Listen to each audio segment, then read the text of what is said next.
उपार्जन का सदुपयोग भी। उपार्जन में उत्साह होना सराहनीय है। इससे पुरुषार्थ जगता है, पराक्रम जगता है, पराक्रम में प्रखरता आती है, प्रगति संभावनाएं साकार होती हैं और सफलताओं का आनंद मिलता है। उपार्जन के लिए उमंग न रहने पर मनुष्य अन्य मनस्क रहने लगता है और उदासीन के प्रतिक्रिया पक्षाघात की अपंगता जैसी हानिकारक सिद्ध होती है। इतना होते हुए भी और भी अधिक महत्वपूर्ण बात यह है कि जो उपलब्ध है उसका मूल्यांकन किया जाए और ये सोचा जाए कि जो हाथ में है उसका श्रेष्ठतम उपयोग कैसे किया जा सकता है। ये विवेक बुद्धि न हो तो उपार्जन का उत्साह अधिक संचय की सुविधा तो देगा, पर सदुपयोग की बात न रहने पर उपलब्ध वैभव या तो निरर्थक चला जाएगा या फिर अनर्थमूलक दुष्परिणाम उत्पन्न करेगा। उपार्जन और उपयोग ये दोनों ही तथ्य समान महत्व के हैं। दोनों एक दूसरे के पूरक हैं। एक के बिना दूसरा अपंग है। अस्तु आगे बढ़ने और अधिक कमाने की जागृत आकांक्षा के साथ उस विवेकशीलता को भी जगाना चाहिए जो उपलब्ध साधनों को सत प्रयोजनों में लगाने की चेतावनी देती है। छलनी में दूध दुहने से तो प्रगति के लिए किया गया श्रम मात्र थकान और पश्चाताप ही दे सकेगा। अखंड ज्योति, अक्टूबर 1977, पृष्ठ 1।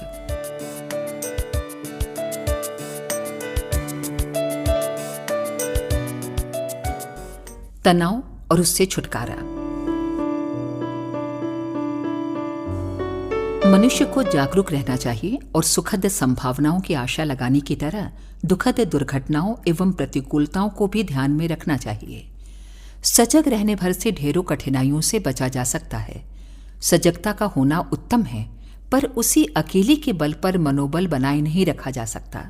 शौर्य, साहस, निर्भयता और पराक्रम की भावनाएं प्रखर रखी जानी चाहिए। हंसने हंसाने की आदत डाली जाए और हल्का फुल्का दृष्टिकोण अपनाकर जिंदगी का खेल नाटक के पात्रों अथवा खिलाड़ियों की तरह खेला जाना चाहिए। अच्छी से अच्छी आशाएं रखें, पर साथ ही बुरी से बुरी संभावनाओं का सामना करने के लिए शूरवीर सैनिकों की तरह अपना मनोबल संजोए रखें।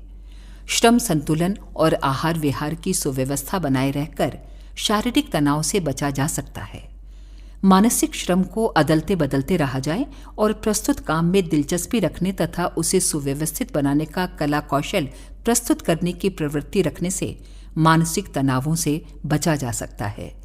हंसने, मुस्कुराने और बालकों जैसा निश्चल मन रखने से अनिद्रा जैसे तनावों से बचा जा सकता है। सबसे कठिन और जटिल है भावनात्मक विकृतियां और भीरुताजन्य तनाव। इसे आत्मबल संपादित करके ही दूर किया जा सकता है। अखंड ज्योति, सितंबर 1977, पृष्ठ 48।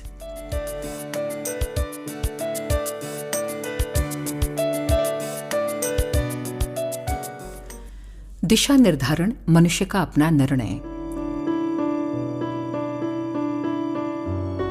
नियति की इच्छा है कि मनुष्य ऊंचा उठे। उसे आगे बढ़ाने के लिए प्रकृति की शक्तियां निरंतर सहायता करती हैं। ईश्वर के राजकुमार को सुखी और सुसंपन्न बनाना ही प्रकृति क्रम है।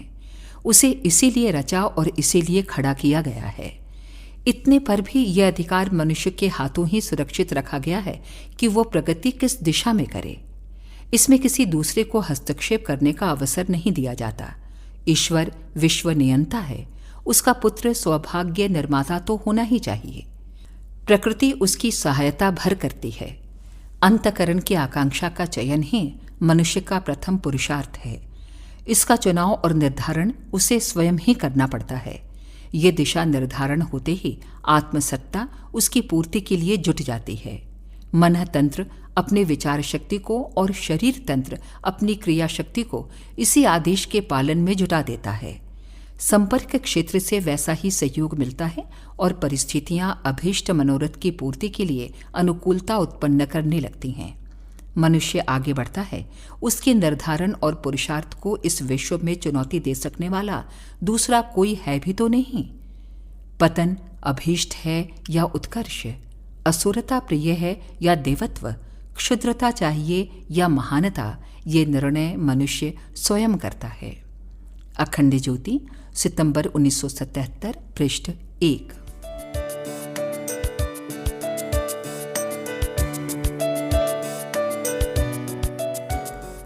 विचारों में क्रम व्यवस्था एवं एकाग्रता बनाए रहें।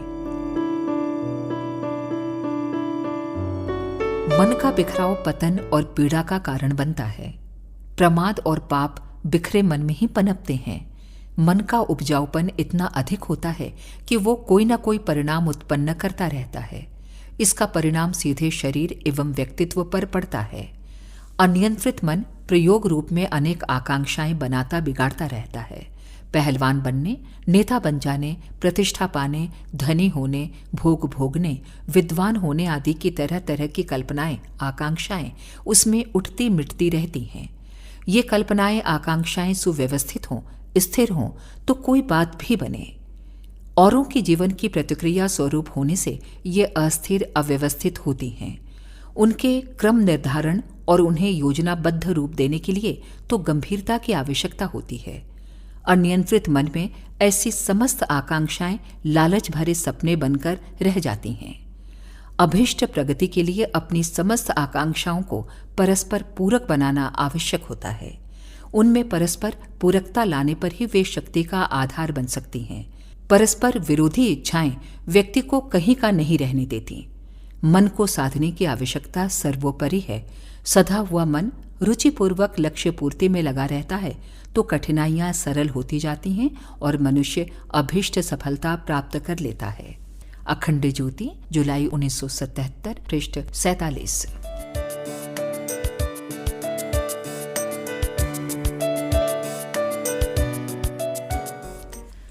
जीवन और उसकी परिभाषा। जीवन क्या है, उसके स्वरूप को समझा जाना चाहिए और उसके साथ जुड़े हुए तथ्यों को स्वीकार किया जाना चाहिए, भले ही वे कठोर और अप्रिय ही प्रतीत क्यों न होते हों। जीवन एक चुनौती है, एक संग्राम है और एक जोखिम है। उसे इसी रूप में अंगीकार करने के अतिरिक्त और कोई चारा नहीं। जीवन एक रहस्य है, तिलस्म है, भूल भुलैया और गोरख धंधा है। गंभीरता और सतर्कता के आधार पर ही उसकी तह तक पहुंचा जा सकता है और भ्रांतियों के कारण उत्पन्न होने वाले खतरों से बचा जा सकता है। जीवन कर्तव्य के रूप में अत्यंत भारी किंतु अभिनेता की तरह हंसने हंसाने वाला हल्का फुल्का रंगमंच भी है। जीवन एक गीत है जिसे पंचम स्वर में गाया जा सकता है। जीवन एक स्वप्न है जिसमें अपने को खोया जा सके तो भरपूर आनंद का रसास्वादन किया जा सकता है। जीवन अवसर है जिसे गंवा देने पर सब कुछ हाथ से गुम जाता है। जीवन एक प्रतिज्ञा है, यात्रा है और कला है। इसको किस प्रकार सफल बनाया जा सकता है, जिसने इसे जान लिया और मान लिया, समझना चाहिए कि वो सच्चा रत्न पारखी और उपलब्ध विभूतियों का सदुपयोग कर सकने वाला भाग्यशाली है। जीवन सौंदर्य है, जीवन प्रेम है, जीवन वो सब कुछ है जो नियंता की इस सुविस्तृत सृष्टि में सर्वोत्तम कहा जा सके। अखंड ज्योति, जून 1977, पृष्ठ 1।